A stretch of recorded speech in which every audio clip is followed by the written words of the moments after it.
Bonjour et bienvenue dans le podcast Bocalship. Je m'appelle Marc Albi et chaque lundi à 9 heures, je vous partage une newsletter nommée Une vie Bocalship, la mienne en particulier. Je vous exprime mes créations, pensées et expériences et également l'actualité de mes activités. Une semaine sur deux, je diffuse dans ce podcast un interview entre 30 et 40 minutes sur le thème de vivre de manière simple, fluide et organique. Chaque intervenant nous partage qu'est-ce que cela évoque chez lui, dans son parcours, dans sa situation présente et partage également sa source de bonheur au quotidien. Je vous propose de découvrir ce nouvel épisode, riche d'authenticité, de spontanéité et tourné vers l'essentiel. Belle écoute! Bien Foued, je te souhaite la bienvenue dans ce podcast Bocalship. Je t'en ai un petit peu parlé, mais donc j'interviewe différentes personnes sur le thème de vivre de manière simple, fluide et organique pour découvrir quelles sont la perception de chaque personne. Et aujourd'hui, c'est toi. Et je t'invite à te présenter dans un premier temps. Qui es-tu, Foued ? Eh bien, bonjour, cher Marc. D'abord, je suis très honoré, très flatté de participer à ce podcast. C'est une joie. Bah, écoute, un podcast qui a du sens. Tu trouves ? Ah ouais, bien sûr. Ah, mais c'est Revenir gentil. à l'essentiel. C'est pas Des faux. questions rares, des questions qu'on se pose rarement. Non, je suis Foued Mansour. Je suis, comment me définir, Je sais pas. C'est qui, Foued réalisateur, Mansour ? gardien, auteur, un peu paresseux, qui veut jouir de la vie, donc je suis dans le cadre idéal. C'est clair. Oui, parce que j'ai pas précisé, mais nous sommes le 15 mai 2022 au Fort d'Aubervilliers, dans la caravane de Fort Récup. Caravane extrêmement bien équipée, un vrai studio d'enregistrement moderne Exactement. et extrêmement performant. C'est vrai que le cadre est assez agréable. Ouais. Et comment tu es... Ça répondra aussi à qui es-tu, comment tu es arrivé ici en fait ? Au Fort Dans cette d'Aubervilliers, caravane. cette rencontre impromptue. Comment je suis arrivé ? Parce qu'on est en tournage. Je sais pas si tu as déjà eu l'occasion d'en parler, mais je pense pas dans les podcasts précédents. Non. Donc il y a un tournage tournage d'un film qui se fait là, pas loin, dans les tours Dans les anciennes tours de gendarmerie Voilà. du fort. du fort à l'abandon. Mm. Et donc l'équipe de tournage a investi les locaux de Fort Récup. C'est bien dit. C'est ça ? C'est exactement ça. Investi, c'est le bon mot. Ouais. C'est investi. Occupé, investi, comment dire ouais, un mot encore plus fort. Intrusif. Oui, c'est ça, totalement. Investi. Non, investi, c'est même pas assez fort. Je pense qu'il faut trouver un mot encore plus puissant. Et donc, je fais partie de cette équipe. Mais alors, moi, j'ai un poste assez particulier. C'est que je n'assiste pas au tournage. Je garde les locaux des Fort Récup qui ont été investis donc par l'équipe maquillage, HMC, ce qu'on appelle HMC, c'est-à-dire habillage, maquillage, coiffure, En effet. d'équipe de Genre, tournage, voilà. Et les loges, en gros, des comédiens dans cette casemate numéro 4. 4 et 3. 4 et 3, pardon. Et les bureaux de prod aussi sont là. Oui, donc, dans la 3, oui. dans la du 3. coup. Donc j'ai la mission délicate de surveiller, de garder ce lieu la nuit. Voilà. Enfin, en tout cas, quand l'équipe ne tourne pas. Donc j'arrive une fois que l'équipe est partie et je pars avant que l'équipe n'arrive, plus ou moins. Donc je ne vois rien du film. En effet. Je suis en décalé. Je crois que ça fait 15 jours que je tourne. Enfin, je bosse. Je dois connaître 10% de l'équipe. 90% des gens, je les connais pas parce qu'on se croise jamais. Oui. Mais c'est pas désagréable Oui. d'être un peu en décalé comme ça. De toute façon, tu m'expliquais qu'il y avait 2 rôles que tu préférais dans Dans ce métier. dans le cinéma. C'est soit être au plus bas, c'est-à-dire gardien Ouais. des espaces, soit être au plus haut, entre guillemets, réalisateur où tu gères Voilà. tout. C'est-à-dire soit je suis celui qui a à peu près la poste. Le chef d'orchestre. Ouais, la responsabilité la plus importante, c'est que tu es réalisateur du film. Mm. Tu es celui qui, enfin pas qui chapeaute, mais qui est un peu la locomotive du tournage, quoi, d'une équipe Ouais, c'est clair. qui doit être le plus présent. Mm.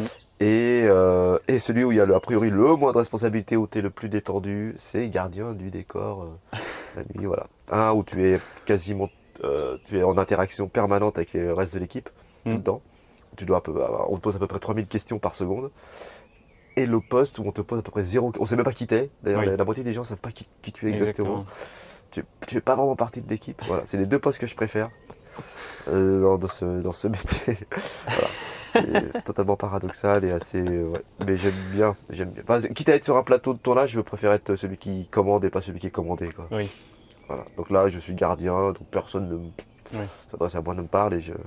Et ce qui est très sympa, c'est que du coup, tu as le temps de discuter avec C'est cela. ceux qui sont autour de celui qui font pas partie de l'équipe de tournage. Et c'est toujours des rencontres extrêmement Donc, comme nous deux, par exemple. enrichissantes. La Bien preuve, sûr. nous y sommes. La preuve vivante. Je suis dans une roulotte à répondre à un podcast un dimanche matin. Oui. Ouais, sous le soleil. Si tu l'avais imaginé, ça tu aurais cru? Non, jamais. Non. Non, non, non, non, non. Non, c'est que le jour où je suis arrivé, en fait, quand on arrive dans un lieu comme celui-ci, on est d'abord. Évidemment, la première impression, c'est la surprise. On ne sait pas qu'est-ce que c'est que ce truc. Mm. On ne sait pas trop où on est tombé. On vous rencontre, toi et Dom, et on se dit, mais c'est qui ces deux-là? On a beau nous expliquer le concept de leur assaut, bon, c'est pas très clair. Et au fur et à mesure, jour après jour, eh ben, du coup, les choses te paraissent extrêmement limpides et cohérentes. Et du coup, tu rentres dans une espèce de monde parallèle, mais tu te demandes tu te demandes si c'est pas ça le vrai monde. C'est beau, Donc c'est ça. extrêmement intéressant. Voilà. Et ce métier a Et oui. cet intérêt-là. Et oui. Tu vois, Bien sûr. c'est l'intérêt de garder les décors, vu qu'on s'ennuie beaucoup. Ah, voilà le patron. Euh, pas- bah, c'est d'entrer dans des univers inédits. Et je serais jamais venu ici si j'avais Oui. pas eu Je vois. ce Ok. tournage. Donc voilà. Et sur quoi, aujourd'hui, de par ton parcours, ton histoire peut-être, ou même tes origines, parce que c'est peut-être un peu ce qui te définit aussi dans qui tu es aujourd'hui, vers quoi est-ce que tu t'orientes? Pourquoi moi je m'oriente? Ouais. Eh ben, alors à court terme, moyen terme, il y a des c'est des sensations. Bah, après l'objectif, je sais pas, l'objectif que j'ai depuis que j'ai au moins 20 ans, donc ça fait un bail. A priori, c'était de faire moi-même des films, enfin de créer, je pense, que mon imaginaire se déploie un peu plus Mhm. qu'à travers des Playmobil, quoi. Voilà. Et c'est surtout ça, je pense, qui dicte un peu l'objectif de ma vie. Le bonheur Depuis que tu es jeune? Je suis jeune. Non, depuis que tu es jeune, Ouais. tu as cette Ah idée ouais. en tête de créer toi-même. Ouais, je pense que je suis porté par l'envie. Moi, c'est l'envie d'écrire, un peu comme toi, le plaisir des mots, le plaisir de la lecture. C'est vraiment ça qui un peu dicte mon existence, quoi. Je pense que c'est un refuge. C'est le vrai monde. C'est le monde que je me suis créé. Ouais, c'est ton monde intérieur. C'est mon monde intérieur, mais qui du coup est amené à être extérieur, parce que du Ouais, coup, c'est ça. Que tu rends concret à l'extérieur. ouais, que tu veux partager, c'est extrêmement présomptueux quand même, hein, de se dire que ce que tu as dans la tête, ce que tu as raconté, l'histoire que tu as racontée vont potentiellement intéresser Ouais. les gens. Faut être un peu dingo quand même, tu vois. Faut pas être un peu Mais je te l'accorde, de oui. quoi je me mêle, tu vois. Qu'est-ce qui va faire que l'histoire que tu as envie de raconter mérite que les autres s'y intéressent. A priori, il n'y a aucune raison, quoi. Mm. Donc faut être un peu, ouais, faut avoir envie de. C'est peut-être aussi une espèce de moyen d'exorciser, je sais pas, ses angoisses, ses D'accord. questionnements, ses désirs. Ça amène pas de réponse, hein, mais ça amène une espèce espèce de thérapie ou de soulagement Bien sûr. de sortir des choses, que ça reste pas tout le temps là, quoi. Je pense que c'est ça. Donc voilà, je pense que c'est vraiment un désir de raconter des histoires, que mon imaginaire, mon imagination, comme ça, ouais, se déploie à l'infini et le confronter au regard des autres, quoi. Je pense que ça vient de là. Et puis je crois que j'étais assez pudique, timide, donc c'est aussi une manière, je pense, de sortir de soi, quoi. Ouais, de pallier ou Ouais. d'évoluer ça peut-être. Ouais, de le confronter à des regards et de. De le Enfin, transformer. je pense que c'est surtout c'est tout ce que tu ne peux pas dire de manière frontale au quotidien, bah, tu le fais à travers tes écrits. Mm. Et parfois, c'est même plus facile de D'accord. passer par ce biais-là, en fait. Par l'écrit en Par particulier? l'écrit, par la fiction, par l'imaginaire, par l'imagination, Mm. que de le dire Verbalement à quelqu'un en face. frontalement, quoi. Ouais, c'est C'est clair. beaucoup plus ça, je trouve que... Mais ça, je pense, c'est la méthode des pudiques. C'est un peu une forme détournée parce que tu n'arrives pas à exprimer. Bah, j'arrive. Non, c'est que je trouve ça. Bah, je pense que c'est pareil ce que je disais sur la présomption de que ce que tu écris peut Ouais. intéresser. Qu'est-ce que Ouais. je vais aller emmerder les gens avec mes problèmes Mm. au quotidien ou mes questionnements sur la vie, le sens de la vie. Je me dis que l'écrit, la fiction me permet. C'est un biais beaucoup plus doux. Tu vois. Ouais, Et puis tu complètement. te caches Mm, mm. derrière des personnages, des histoires. Après, si les gens sont intelligents, ils décryptent, mais c'est beaucoup plus confortable, Mm. tu vois. Est-ce que c'est pas un moyen aussi pour toi de communiquer auprès des personnes qui comptent pour toi? Comme si, en fait, je prends l'exemple de cette forme de pudique. Tu n'arrives pas à exprimer certaines choses à tes proches, que ce soit tes frères et sœurs, je sais même plus si tu en as.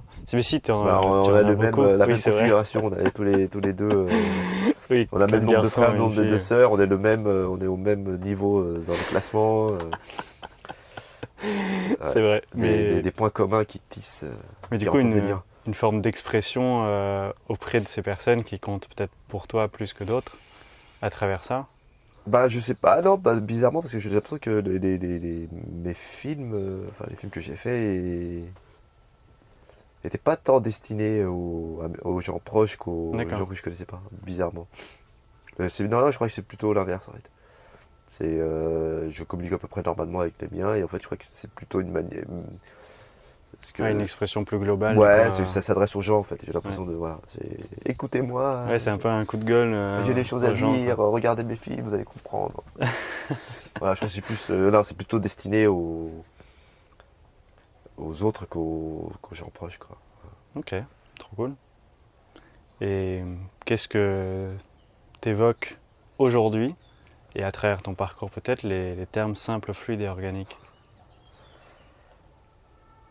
Bah, j'ai l'impression c'est marrant parce que, enfin c'est marrant non. C'est en fait ils sont pour moi ils sont interchangeables, simple, fluide et organique, Bien ça va sûr. ensemble. Oui. Tu vois, en même temps, c'est logique, c'est pas. Oui, mais en fait j'ai l'impression que tu pourrais répondre la même chose pour chaque mot, Ok. presque. Tu vois, donc en fait si tu fais une réponse, c'est presque une réponse Pour les trois. qui lie les trois en fait. Ouais. Tu vois, simple, fluide, organique. Ils sont liés, Bah, connectés ils sont pour liés, toi? si je sais pas, revenir à une vie simple, Ça te semble organique et fluide? bah ouais, en fait, tu vois, c'est exact, bah ouais, tu vois, J'adore. on peut pas dire si une vie simple, compliquée et désincarnée ou je sais pas quoi, tu vois. Ouais. Donc en fait, c'est une réponse pour les trois. Ok. Bah, Enfin, mais bon, ouais. que je n'ai pas encore, mais qui va venir progressivement là. Mais déjà, Non, mais je retrouve, mais tu vois, peut-être parce que c'est ce que je disais, c'est peut-être que je lis simple, fluide et organique, je lirais presque, alors de manière très égoïste, ou à ce que je te disais au début sur ce que j'ai envie de faire depuis 20 ans en fait. La simplicité pour moi c'était simple, fluide, organique, c'est d'avoir une vie épanouissante en fait. ok. Tu vois. Alors Bien sûr. les gens vont dire ouais, être en accord avec la nature, l'époque, très bien, c'est super, hein. Mais ce qu'on cherche d'abord, chacun d'entre nous cherche sa part de bonheur quoi. Hmm. Et comment tu la trouves? Je pense que des gens vont dire bah pour moi simple, fluide, organique, c'est d'aller bosser comme trader à New York et de gagner C'est plein ça. d'oseille, tu vois. Ouais, bien sûr. Tu vois, et, après ils en reviennent, hein. Généralement quand ils confrontent le truc, ils se confrontent à ce monde-là, ils disent ouais non c'est pas simple, fluide et organique, c'est à peu près tout le contraire. Et c'est pas l'univers le plus épanouissant. Donc moi je pense que j'ai compris ça assez vite. Dès 19-20 ans, je pense que de par mon parcours issu d'un milieu assez populaire, d'avoir vu les siens trimer, occuper des postes qui ne voulaient pas occuper, des emplois difficiles, et ben moi je pense que la simplicité, la fluidité et l'organicité, l'organisme, c'était de ne pas avoir cette vie-là et de me dire mais de toute façon la vie est trop courte pour la pour l'user, quoi. Ouais, pour la gâcher, pour la entre gâcher guillemets, dans des métiers que tu n'aimes pas, dans des vies que tu n'aimes pas, et dans un quotidien qui t'épanouit pas, quoi. Mm. Et comme depuis gamin, je dis, je joue au Playmobil et j'aime écrire et j'aime lire, je me dis, mais pourquoi est-ce que ma vie ne se résumerait pas à ça, tu vois. Simple, fluide, organique, tu vois.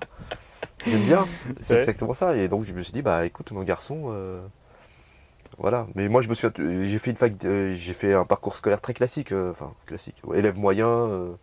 Je suis allé en fac parce qu'on te dit, bah à 18 ans t'as ton bac, bah tu vas faire quoi? Bon, je vais faire la fac. Il n'y a pas 15 000 possibilités, je crois que ça fera toi, hein, surtout quand t'es un élève moyen. Et que tu veux être avec tes copains ou tes potes, tu vois, c'est vraiment ça. Et à un moment en fac, j'ai ouvert les yeux, je dis mais en fait je suis pas à ma place, qu'est-ce que je fous là, ça m'intéresse pas. Et du coup j'ai arrêté, un peu comme quelqu'un qu'on connaît bien, hein. Et je dis bah non, ça me plaît pas, je vais écrire, j'aime le cinéma, j'aime lire, j'écris, pourquoi je ferais pas des films. Voilà, mais vraiment c'est comme ça, mais très naïvement. D'accord.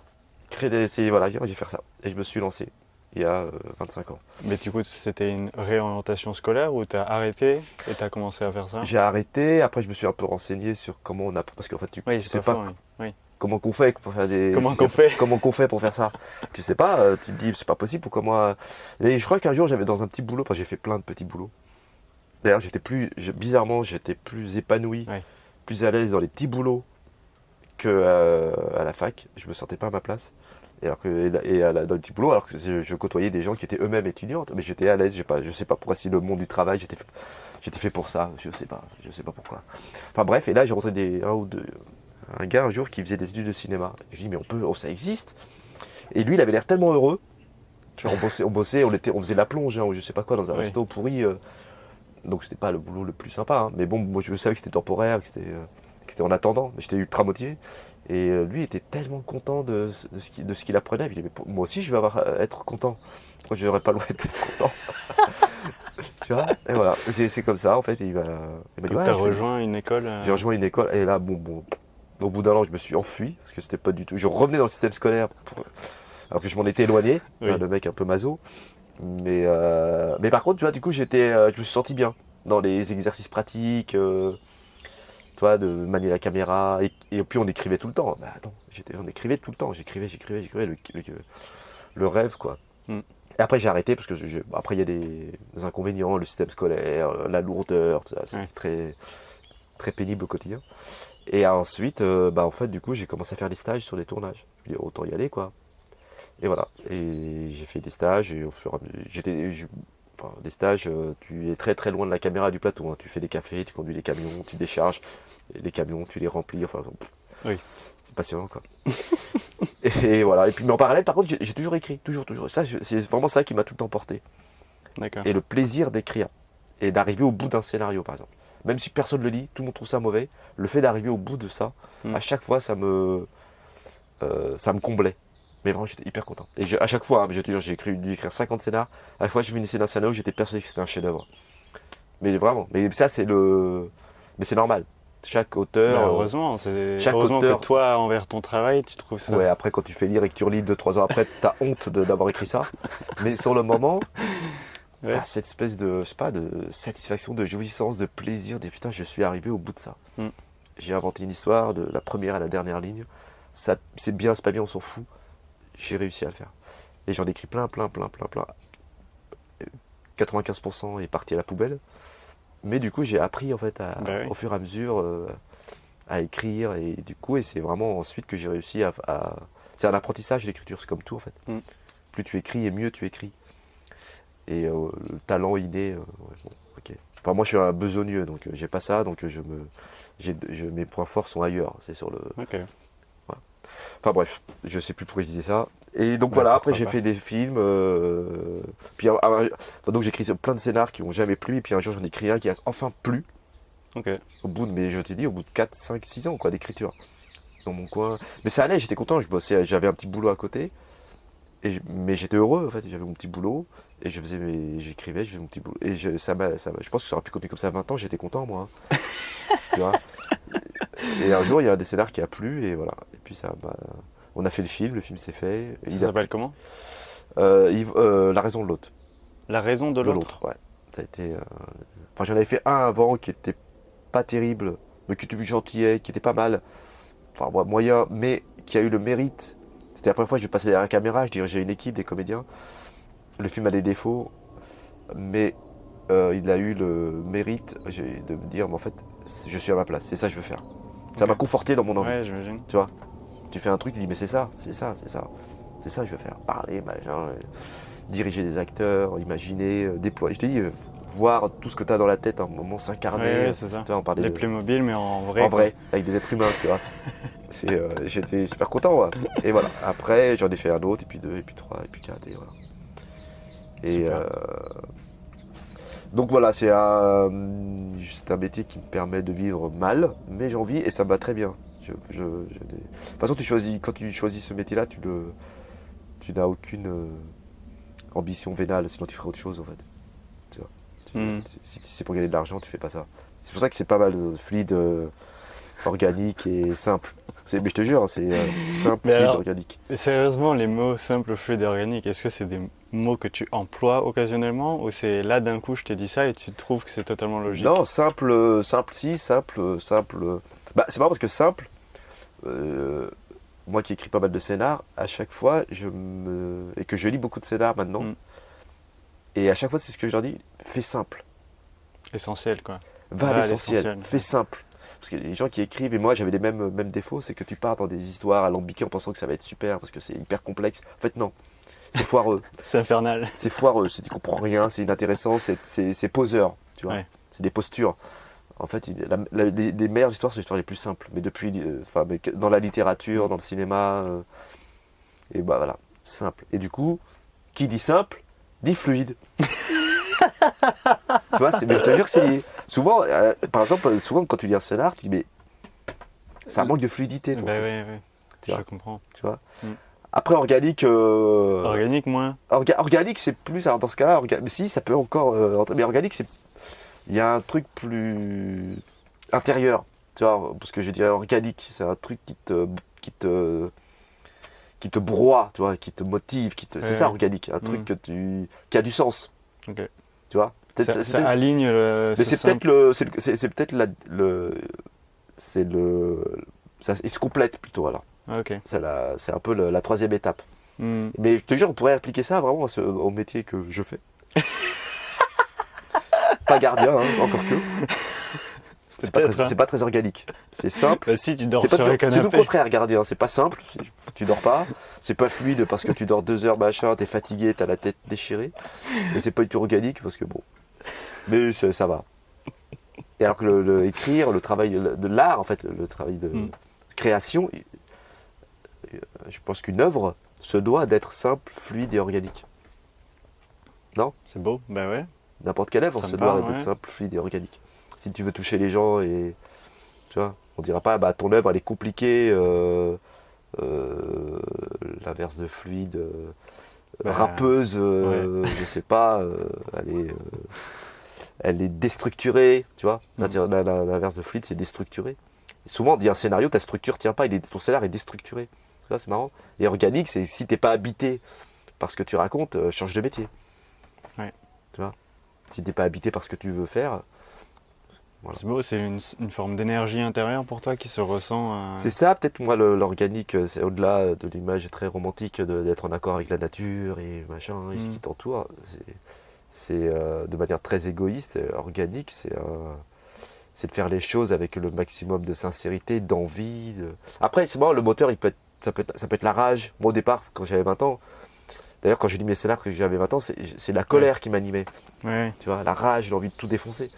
À 40, c'est autre chose qui t'anime, tu vois. L'envie de partage, tu vois, l'envie de sensibiliser à des questions qui toi t'intéressent, mais tu veux pas les sensibiliser de la même manière que quand tu avais 20 ans. À 20 ans, c'était des coups de poing dans la gueule, quoi, c'était frontal. Là, ça l'est un peu moins. Tu vois, c'est plus, tu uses de moyens plus détournés. Mais toujours en voulant raconter la même chose. C'est juste la manière de raconter les choses qui diffère, quoi. Ouais. Oui, c'est que tu modifies pas le message que tu veux transmettre, c'est plus que le chemin que tu utilises pour le partager. C'est ça. Tu es peut-être plus... C'est ce que j'apprends en ce moment, parce que quand je suis arrivé ici et que j'ai dit simple, fluide et organique, Dom il m'a dit personne va te comprendre. qui est pas faux. La preuve que non. Oui, mais parce que ça fait plusieurs mois maintenant que je suis Ouais. là. Mais je pense que chacun l'adapte à son vécu, à sa Mm. sensibilité. Je pense que quelqu'un te dira totalement autre chose. Bien sûr, Ah. c'est tout l'enjeu, C'est ça qui est intéressant. c'est clair. Et qu'est-ce qui te nourrit aujourd'hui? Quelle est ton énergie intérieure actuelle du coup? Tu parlais de plus sensibiliser les gens, de partager. Je sais que tu travailles sur un projet plus global et un long métrage qui date, a priori, de ce que j'ai cru entendre. Est-ce que c'est ça qui te... Bah, c'est pas parce que du coup, c'est presque un projet qui revient à l'état dans lequel j'étais quand j'avais 20 ans. C'est vraiment c'est bizarre, hein. Du coup, c'est tout je me contredis, c'est exactement l'inverse que ce que je viens de dire. C'est totalement l'inverse. C'est marrant. Bah oui, mais après c'est aussi le contexte qui veut ça, je pense. L'époque qui veut ça, où tu reviens. Du coup, tu dis bah écoute, maintenant je vais vous faire un film qui est une espèce de hurlement de colère en fait. C'est marrant. D'accord. Voilà. Mais je pense que c'est une espèce de hurlement face à une forme de renoncement que j'observe de manière un peu générale, quoi. Ok. Donc oui, donc je reviens à un projet beaucoup plus frontal. Ouais, qui est moins tempéré, moins posé, mais parce qu'il est inspiré d'une histoire. Vrai, c'est passé il y a 20 ans, donc aussi c'est ça, je pense. L'idée, c'est de parler en miroir de notre époque. Tu vois, voilà. Mais oui, je reviens du coup à l'état dans lequel j'étais il y a une vingtaine d'années, quand je voulais tout casser, quoi. Mais puis c'est marrant à mon âge, de renouer avec cet état-là. Il y a un truc de nostalgique aussi que j'aime bien. Et puis c'est un bilan sur les 20 ans passés. Ouais, c'est clair. C'est comme une grande boucle ou C'est ça, tout à fait. un C'est une espèce de cycle boucle, très grand qui... Et comme c'est un premier long métrage, souvent les premiers longs métrages, tu dis tout, quoi. Après, les films d'après, tu te répètes généralement. C'est un peu les mêmes, de manière un peu détournée, mais c'est un peu la même, avec des différences. Mais le premier film, quitte à le faire maladroitement, mais tu mets tout, quoi. Tu balances tout. Ok, donc c'est sur quoi tu travailles en ce moment, de tout balancer? Voilà, y aller avec férocité, colère, mais quand même un peu d'humour, et en essayant de raconter quand même des choses qui aient un peu de fond, quoi. Enfin, j'essaye. J'y arrive pas toujours. D'accord. Est-ce qu'il y avait un message ou un sujet que tu voulais aborder pour nos auditeurs? Un message. Bah non, c'est un lieu, je sais pas, j'essaye de penser là en ce moment. Oui, je vois que tu regardes ce qui t'entoure. Bah c'est bien de profiter du moment, quand c'est des moments que tu sais éphémères. Mm. Tu vois, c'est la découverte de. Tu vois, ça fait 15 jours que je suis là. Mm. En plus, quand tu fais gardien, on te dit bah tu vas venir regarder le matériel du tournage, mais tu sais jamais où tu vas tomber en fait. Tu sais jamais où ils vont le stocker. Ils ont pu stocker dans une cave, j'ai envie de rester dans la cave, dans un grenier. Tu sais jamais où tu vas tomber. Une asso, un restaurant, ça diffère. Donc quand tu découvres le lieu au moment où tu arrives avec ton sac de couchage. Comme nous, on t'a découvert quand t'es arrivé avec ton sac voilà, de je couchage. ne savais même pas qu'il y avait un gardien en haut. Donc pour le coup, c'était encore plus intrusif que ce qui était imaginé. En plus, c'est un lieu on sent que c'est un lieu à part qui vous tient à cœur. Donc on sent que vous n'acceptez pas n'importe qui ici, tu vois. Parce qu'en fait, généralement, quand je fais le gardien de décor, c'est dans un lieu dont tout le monde se fout. Je vois jamais celui qui y habite, tu vois. Là, c'est la première fois que je sens que quand je suis arrivé pour garder le matériel dans un... D'habitude, c'est des lieux très neutres, tu vois. Et là, c'était un lieu très incarné. Vivant, quoi. Vivant, un lieu qui avait une âme, quoi. Bah ouais, on t'a parlé des plans directs. Ouais, même l'originalité de tout, quoi. L'histoire du lieu, ce que vous en avez fait, enfin voilà, tout ce qu'on m'a raconté autour de l'assaut. Tu dis, ah ouais, là, je suis pas tombé dans un endroit habituel, en fait. Oui. Tu vois, là, il faut faire gaffe. Il faut un peu respecter le truc, le lieu, l'esprit. Depuis quand tu gardes, tu n'as rien à respecter, tu n'as pas d'esprit à respecter, tu es là pour garder du matériel. Donc c'est 4 murs, hein. C'est pas rien de plus, hein. Moi, tout ce que je veux savoir, c'est s'il y avait une douche quand je suis arrivé. C'est tout ce qui m'intéressait. Oui, c'est vrai. Tu vois, juste savoir si je vais pouvoir être propre. Il y en a une en plus. Mais ouais, donc je pense que c'est cette espèce d'expérience un peu bizarre pendant 15 jours, un peu hors du temps. Parce que quand t'es ici, on est clairement hors du temps. Vraiment. En plus, avec l'idée, enfin avec quand même comme souvent je garde le décor la nuit, donc Oui, donc c'est notre même toi, atmosphère ton la rythme, nuit. Déjà même ouais. mon rythme, à moi il était totalement Hors du temps, ouais. décalé. Tout était, tu vois, tout convergeait. Tu vois, tu dors 2 heures et puis tu rentres chez toi, tu redors 3 heures et puis à 5 heures du matin t'as plus sommeil et puis t'as sommeil. Enfin, tu es complètement déphasé, décalé par rapport à ton rythme habituel, quoi. Mm. Donc pendant 15 jours, tous ces éléments font que tu vis une expérience un peu bizarre dans un lieu étrange que tu apprends à connaître et à apprivoiser. Mais je pense que le lieu t'apprivoise plus que tu ne l'apprivoises. C'est Oui. vrai. Tu vois, Oui, oui. tu vois, c'est marrant parce que le lieu ne t'appartient pas, mais tu as l'impression d'appartenir à ce lieu. Là, la différence, tu vois la différence. Mm. Parce que c'est pas à vous, mais vous, ouais, c'est ça. Ce Oui, lieu oui, n'est non, pas mais à vous, mais vous êtes Oui, oui, ça me parle, ouais. un élément de ce lieu, quoi. Tu vois, vous appartenez à ce lieu, quoi. C'est ça qui est drôle. Et en fait, tu as cette sensation-là depuis 15 jours de. Et puis c'est un rythme très. Ouais, il y a un truc comme ça très reposant, Mm. qui est pas désagréable, quoi. Donc C'est je beau. sais pas pourquoi j'ai pas répondu à la question, je crois. Mais si, c'était un sujet libre et t'as partagé tes ressentis Voilà, de là où c'est on ça, se sur trouve. le moment précis. Et puis comme c'est le dernier jour, Et oui, la symbolique, en plus, est marrante. C'est une espèce de est belle. conclusion de ces 15 C'est clair. jours passés ici où j'ai appris à arroser des plantes, moi qui n'ai pas du tout la main verte. J'ai appris à bricoler.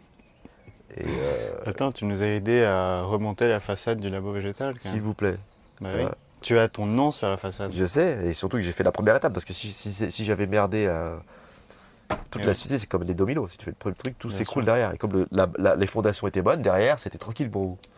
On n'a pas eu grand chose à faire, c'était réglé dès le début, quoi. Donc voilà, c'était une mission, je sentais que c'était un test. Cette mission était un test, savoir si je méritais de C'est possible. ma douche, tu vois. Parce que d'ailleurs, c'est marrant parce que j'ai eu les informations au fur et à mesure. Après, ma nuit, ouais, tu te fous là, d'accord. Après, tu peux, deuxième nuit, bon, tu peux te mettre là si tu veux. Puis troisième nuit, il y a une douche si tu veux. Tu vois, fallait prendre le temps C'est ça. c'est vrai que les lieux S'ouvre à toi. s'ouvrent à moi, Nous, Voilà. on est que des les intermédiaires. Ouais, c'est ça. Ouais. Bon, pas que, quand même. Non, parce que ce lieu, il ressemblait pas à grand chose avant que vous n'y mettiez C'est sûr. les mains, les pieds et la tête, quoi. Donc voilà. Donc c'était un lieu extrêmement agréable. Bah, merci beaucoup pour ce partage, Fouane. C'était un plaisir. C'était une très chouette discussion, je trouve. Merci d'avoir accepté l'invitation dans ce podcast. C'était un plaisir. On a parlé de futilité quand même, le cinéma. Ça. On fait que des films, on sauve pas des vies, comme disait je sais plus qui. Mais quand même, Merci Voilà. beaucoup. pas de quoi. Merci d'être resté éveillé jusqu'à la fin de cet épisode. J'espère que cette écoute vous a plu ou vous a nourri d'une certaine manière. N'hésitez pas à rechercher une vie Bocalchip sur Internet pour vous inscrire à la newsletter hebdomadaire dont je vous ai parlé en début d'épisode. Et si vous souhaitez me joindre ou me contacter, vous pouvez m'écrire à l'adresse email marc.albi@bocalchip.com. Également, vous pouvez m'adresser un courrier au 637 chemin de Vindrac 81 600 Montance. Je vous souhaite une belle journée ou soirée et vous dis à lundi prochain. D'habitude, je suis de l'autre côté. D'habitude, t'es de l'autre côté. Je fais C'est la première fois qu'on t'interviewe? Non, j'en ai fait. Mais sur internet, t'as plein d'interviews à moi. Ah bah tu vois. Plein. Mais à chaque fois, je suis nul donc. Pourquoi, c'est-à-dire? Ouais, parce que je suis ridicule. Dans les interviews, tu veux dire? C'est pas bon. Encore là, ça va parce que y a pas c'est la caméra. Ah oui, c'est vidéo en même temps. Ouais, c'est la caméra qui me. En plus, surtout quand on te met la caméra là, donc t'es là, tu fais ça. Tu sais pas à qui tu dois parler. Oui, si tu parles à la caméra ou à la personne La qui te pose personne, la ça va. question. Mais quand tu parles à face caméra, tu parles à un objet, Oui. c'est ridicule en fait. Donc Exactement. c'est déshumanisé, c'est désincarné, voilà. Mais là, ça va. C'est une discussion un peu informelle. Bah c'est le cas, regarde, on parle que tous les deux. Bah ouais, c'est pour ça que c'est intéressant. Est-ce que tu es prêt à commencer l'épisode? Vas-y, mon ami. On se tutoie, hein. Mais bien sûr. C'est comme si on parlait normalement, c'est juste qu'on s'enregistre. D'accord. Mon concept du podcast, c'est que c'est un outil. Je pourrais discuter juste avec toi sur ces sujets-là, de manière très informelle, très précise, mais je décide ou je choisis d'enregistrer nos voix pour pouvoir les partager à autrui. Mais c'est secondaire. Oui, bien sûr. Mais le principe du podcast, c'est ça. Ben, je le vois comme ça, C'est moi. le côté très humain. Bah oui. Ouais. T'as absolument pas. T'as pas de boulet au pied, quoi. De quoi? Boulet au pied. De boulet au pied. Je suis le roi des expressions pourries, moi. Donc des fois, ça n'a rien à voir avec le truc, mais j'aime bien. Mais en même temps, c'est imagé. Oui, ça marche. Tu vois, boulet au pied. Tu vois, c'est Très très bien. détendu, si tu préfères.